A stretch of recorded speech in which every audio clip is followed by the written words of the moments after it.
Rythmia is a life advancement center that uses plant medicine and metaphysical teachings together to bring about a result. And the result is remarkable. It's miraculous, actually. And that miracle stays in your life forever because it's a true change. It's a true change. It's like getting a new body. It's a different body going forward. And what is that out picture like? Well, 95.12% of the people that come here report that they had a life-changing miracle during their stay. And then 97.55% of those 6 months later say that this was the week that changed their life. A big thing. And we're going to be open soon. I'm going to get into that in a minute too, to help people. But as a result of all this, we become the #1 customer rated resort in the world on TripAdvisor. I'm going to ask you to do something today. When I ask you to do this, not yet, but when I ask you to share this, I would like you to share it if you can. So the first thing that I want to tell you about today is to not give up hope. Please don't give up hope. It's always darkest before the dawn. This is, in financial terms, it's called a dead cat bounce. And I'm going to get into that in a moment. But from the beginning, I was talking about, because the mother said, I was talking about a 17% infection rate and a 0.03%, 0.3% death rate. And that's where this thing will shake out, I guarantee you. If you notice what's happening, if you're a person who looks at math, the numbers have rolled over. So a number of different things are occurring. More testing, the wider testing, the more asymptomatic people who are tested, the lower the mortality rate. That's one thing. The second thing is we're probably doing a better job at handling it. We're doing a better job at caring for the sick who are infected with the COVID. The last thing, and I actually think this is the most important, I have a friend of mine who is a twice Nobel Peace Prize nominated doctor who told me, Gerry, he said, watch what will happen with this, is that it will mutate without our knowing. And in each mutation, each permeation, it will become more contagious and less deadly. And it's crystal clear that this is going on. It is absolutely crystal clear. Anybody with 10 fingers and 10 toes who looks at the world meters can tell what's going on. This is the end. It really is the end. And I want to talk about this, okay? We can handle what's going on. The dead cat bounces, there might be some more lockups. I talked about this 3 weeks ago. There'd probably be one more of these before this. And it's okay. It's okay, especially if we use the time to do what's right. So now let's talk about this. In this return to normal, you and I are probably afraid of different things. You're probably afraid of it ending, and I'm probably most afraid of how it ends. And I want to tell you why. If you go back in history and you see what happened with the Spanish flu, and I really love this one too, because after you contain people, when you let them loose, in the beginning of 1920, it started the Roaring 20s. You had these people contained and you let them loose. They started spending money. The economy got great. They were drinking and dancing and flapping and doing all kinds of stuff, this thing. And that's all good. I'm going to tell you something. These will be the 20s. The 20s all over again. This next decade of my life, I'm 56, this will be the great, forget about the start. You got to figure in the Roaring 20s, it had the same start. Forget about the start. Forget about the appearances of what it looks like right now. This will be the most amazing decade in my life. I'm 56. The most amazing decade of the last 100 years. It really will be, if we do the right thing. So what is all this about? Well, let's take a look at it. The earth has purged itself. It is purging. And what is purging? Like, if we look at God as a woman, if we look at God as a mother, sometimes I notice this with women who I'm close to. Sometimes when they yell and scream, they don't want it fixed. They just want to let the emotion go, right? Sometimes they're not looking for a solution. They're just expressing their emotion. So all of these things that we're seeing were inherent in the earth, but not being expressed. The upsetment with inequality, the upsetment with big business, the upsetment with big pharma, the upsetment with big government. These things were all being felt and are now finally being expressed. And after their expression, there will come a regrouping, and the regrouping will make us a better place. But what I'm really most worried about is that all of us getting lost in the exuberance. Because when you take a look at what happens with unbridled exuberance, when everything is over and everything is running again, it leads to another downfall. Anything that's a departure from truth leads to something bad, you'll see, in nature and anything. So in other words, what do I mean? If I jump off a 4-story building because I believe that gravity does not apply to me, I'm going to have a problem. That's a departure from the truth, right? So we have our choices. We can look at what happened in the 20s before, because these are going to be the 20s again, and we can make sure that it doesn't happen. Now, how can we do that? How can we make sure that it doesn't happen? Well, number one, we have to realize that despite appearances, this is the greatest opportunity all of us have ever had in our lives to get the earth straightened out. The greatest chance, we have to get down to the truth. That is the greatest chance. The thing that it's asking us to do is live in truth. To live in truth. And this is where a lot of us get confused, because we're so mad at someone else's situation. We're pointing fingers, we're doing this, and this is not right. So we have to live in truth. So what does that mean? Well, there's a difference between fact and truth. There's a difference between fact and truth. And this is where, like as a people, our discernment has to come way up here. Our discernment has to come way up here, because I can give you 100 examples of where fact and truth are not the same thing. You can take a child and you can beat that child up every day for 20 years, then let him loose, and he gets lost in the world and he kills 30 people, and they say, oh, that's a bad person. Well, the fact is, yeah, he killed 30 people, and that's fact. But the truth is, it wouldn't have happened if this wasn't done to him. Boom. Truth over fact, right? So here's where finger pointing and all these things that are not going to get us anywhere. And I'm not talking to all of the people in the world. Right now, I'm talking to the 10% of the people in the world who are going to be the change. Hopefully, the people who are watching this thing that are really going to be the change. So here's what has to happen. We have to look at each of these things, and whether we're a Democrat, a Republican, a flat earther, a fucking anti-vaxxer, whatever we identify with, and move away from that. We have to move away from that, and we have to make truth our God. Not fact, truth, our God. And once truth is our God, we can no longer be loyal to a party. Because once we're loyal to a party, we're giving our allegiance to a list of things, and the most they could possibly be right about is about 60% statistically. If they're overall right but wrong on certain things, I cannot be there. I can only be with what is truth. And in order to do that, I have to gain my independence.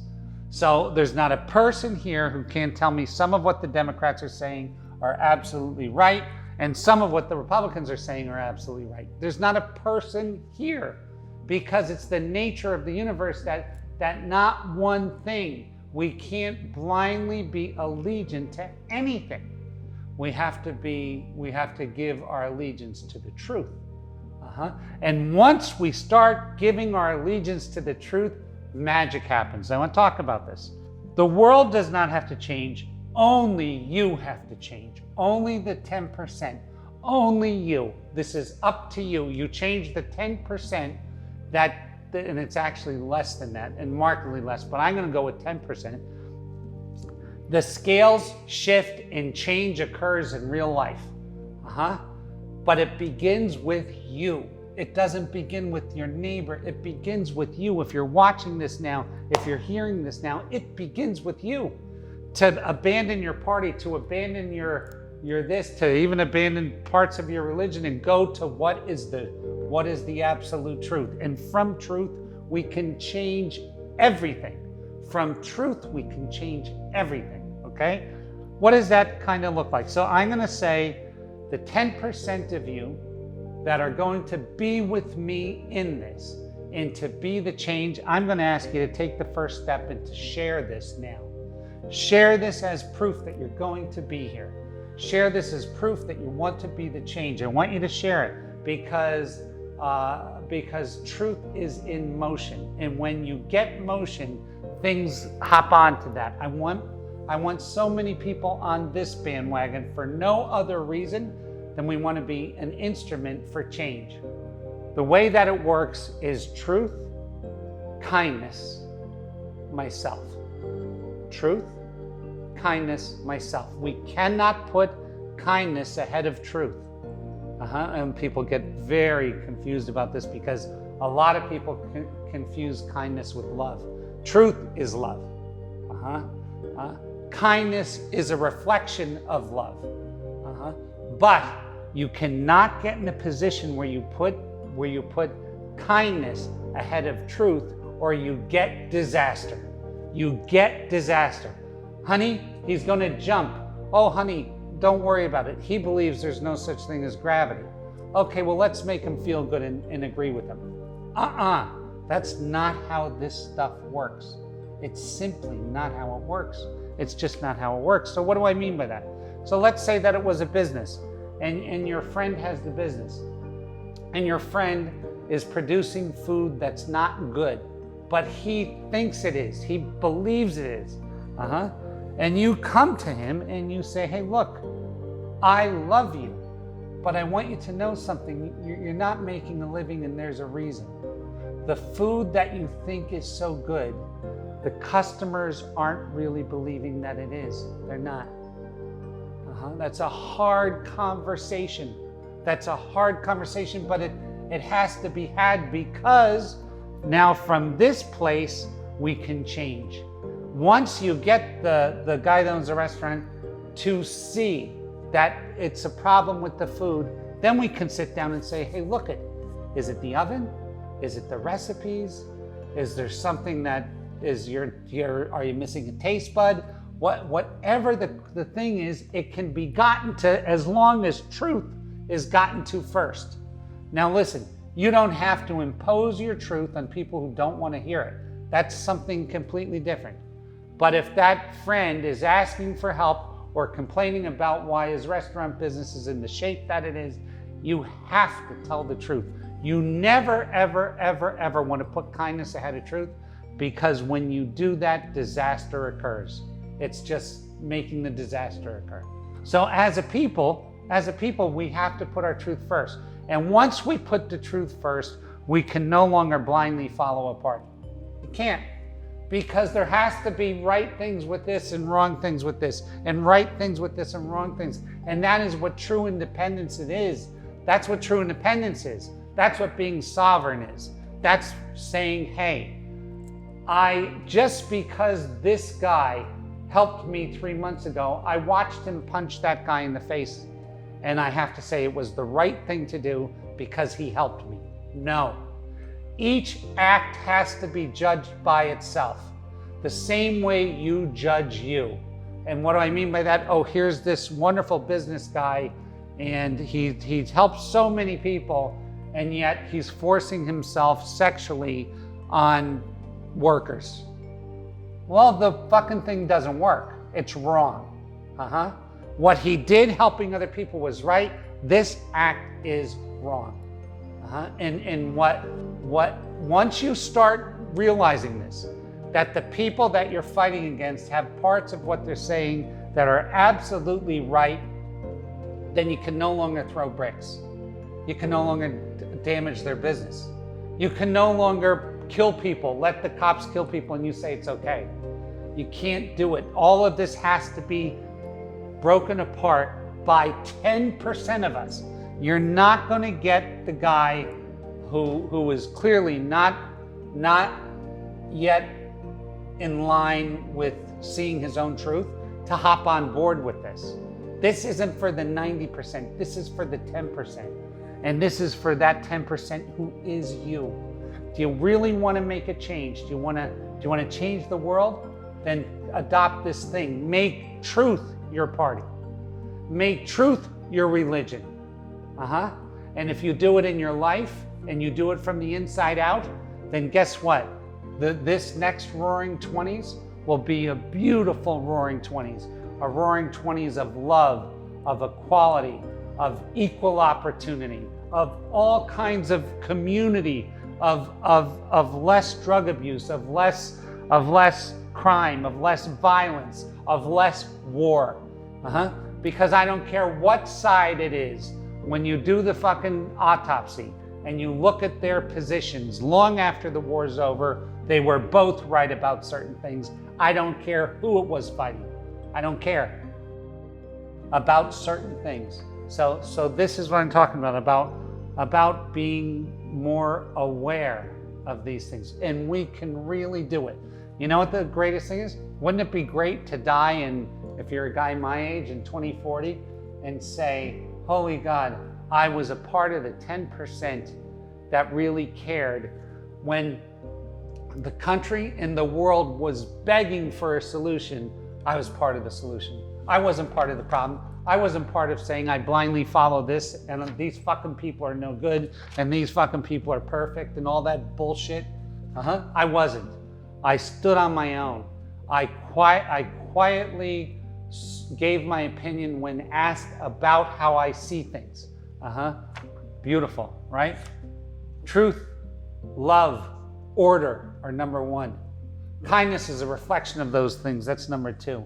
And ourselves, if you want to be happy, is third. I tell you what, you take care of 1 and 2, 3 automatically happens. You're taken care of. So again, this is going to be the greatest decade of our lives. And I'm going to be here. I want you to be here with me, to experience. Guess what? As fucked up as shit is, the sun still came up, the birds are still chirping, the grass is growing, nature is at its peak, nature's kicking. Just in Tamarindo in the past 2 weeks, I've seen sharks and crocodiles on the beach. Nature is kicking and cooking. It's there, right? So stay focused on the prize. We are almost there. And I have to tell you what, anybody who's been super successful in business, and I mean super successful, has all said the same thing. Right before they were going to quit, they decided not to, and the prize was right there. Right when you feel like quitting, when you give up on humanity, when you give up on each other, when you give up on love, when you give up on anything, the prize is right there. You're 5% away from the prize, and our prize is there, and it's in us. So if you are the 10%, I'm going to ask you to go inside and to write your own stuff. When I say to write it, I don't mean write, I mean R-I-G-H-T, to write it, to make it right, to write your own stuff, to make a commitment to yourself, to your family, to the earth, to God, whatever he or she may be to you, to say, I am going to live in truth going forward. And I'm not going to put kindness over truth. I'm going to live in truth, even if I might be subject to ridicule. And then from that truth, we're going to find real solutions, and we're going to be together going forward. That's the fucking way to do this. So please, if you haven't shared this, I am going to ask you to share it. I'm going to ask you to share it. Let's just do this together. Let's get in it. Let's do it. Let's recruit. And when I talk about how to recruit, how do you recruit? Not by your words, right? By your actions. And what are your actions? When you are acting in fairness, in truth, very, very few people can come up against truth and tear it down. Very few people can, because they end up looking foolish. You remember the emperor's new clothes? That went on until a little boy couldn't take it anymore. He just told the truth. Well, here's the thing. As a country, as a nation, as a people, as the world, we're all starting to tell the truth. Now, here's the thing. You're looking at people who have been suppressed for a long, long time. Of course, they're screaming. But look through the screams to see some of the truth that's in their words. There's truth there. And on the other side, there's truth there as well. And on all sides, there's truth. So, and it's never going to get settled if you buy the whole menu. So I always think about that, right? Like when you go to a great restaurant, it's pretty interesting. They have less things on the menu. But when you go to IHOP or one of these places and you see 4,365 menu items, that immediately tells me that some of that shit ain't good, right? So why buy the whole menu? When it's an a la carte deal, we can say this part is right, and this part is right, and this part is right, and this part is right. And all of a sudden, when we are talking in that kind of truth, quietly and calmly, we win. And when I say we win, I'm looking for the 10% of you that want this. The 10% of you that are going to put themselves third. If you're one of them, please share this thing today. And when somebody says something that is completely out of a scream, I want you to hear them. And here's where the hard part is, to find the truth in what they're saying. Because if somebody says enough things, there is truth in there. To reflect that truth back to them, and then to show your truth. Beautiful, beautiful, beautiful, easy stuff. And then as the nations free up, so like, honestly, if the death numbers stay this low in the United States, the infection rates and the numbers of cases is not going to matter at all. It's not. It's just not something that's going to matter. And you'll see what I mean over the next few weeks. You're going to see what I mean. And if they pop up, but they don't pop up significantly, if the ratio has been broken, then all of a sudden things are going to be moving. Within a very short time, we're going to be able to get you at Rythmia. And I want to tell you, Rythmia for the longest time for me was, well, number one, it was more fun than a barrel of monkeys. I look back when this place was full, and we have 100 different characters doing 100 different things and this beautiful transition of life, of coming back and being merged. I looked at it then as, oh my God, it's this great place to like a spiritual car wash, to put people back together. But now I see its true importance. It was much more important than I ever thought it was. It's to be a part of this new way of being, a new way of being which is not attached to our thoughts and to our beliefs. So the thing is this: if you can be in this world and have beliefs, but then when you see that they're wrong, to acquiesce to the truth, you're going to be part of the most beautiful change. You're going to be the thing. And I want you to do that. So what I was getting to, we will be open again. And it will be better than it's ever been. It will be better, more joyous, more connected, more real than it's ever been. And I want you here.